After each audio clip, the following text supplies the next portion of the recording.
Stan Gibilisco here, proprietor and operator of amateur radio station W1GV, Whiskey 1 Good Vibrations at your service to show you the first serious shortwave radio receiver that I ever had, and also my first amateur radio receiver as WN0 Ocean Kilo Victor in Rochester, Minnesota, first licensed in March of 1966.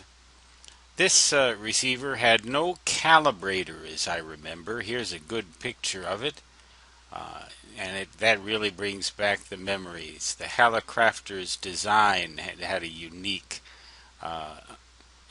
style to it. Looks kind of 60s-ish today, doesn't it? But this describes some of the features of this radio, or how it actually was constructed. Uh, well, it says it has a calibrator, but I don't, an accessory. I don't ever recall having one of those.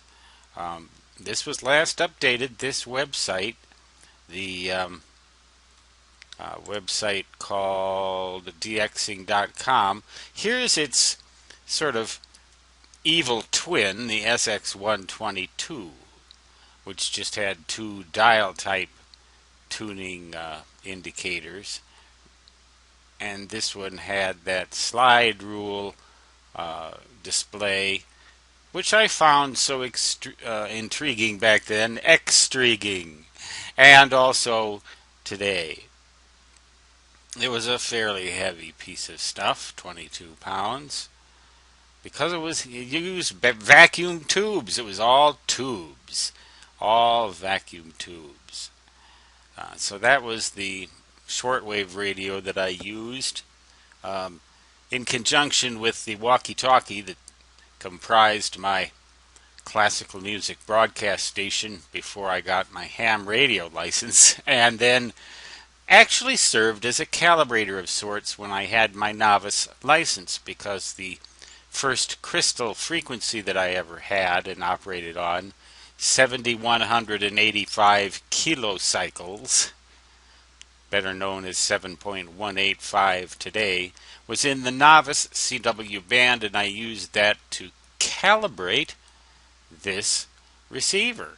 I just trusted that crystal to work, and I never did receive any FCC citations or ARRL official observer reports for harmonics with my companion Viking Adventurer transmitter that I described in a different video.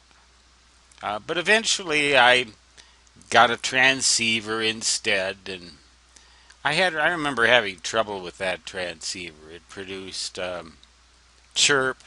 It had a lot of problems with it, and I never could get it to work quite right.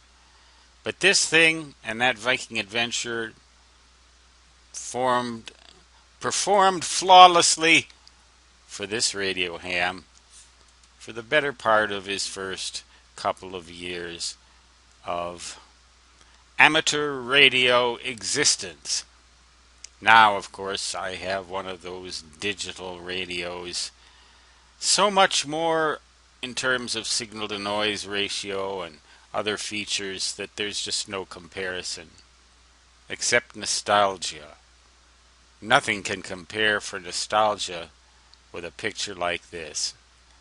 For amateur radio station W1GV da da da da da da da da da da, saying 73, which means best regards, and so long, which means, of course, da da da da da da.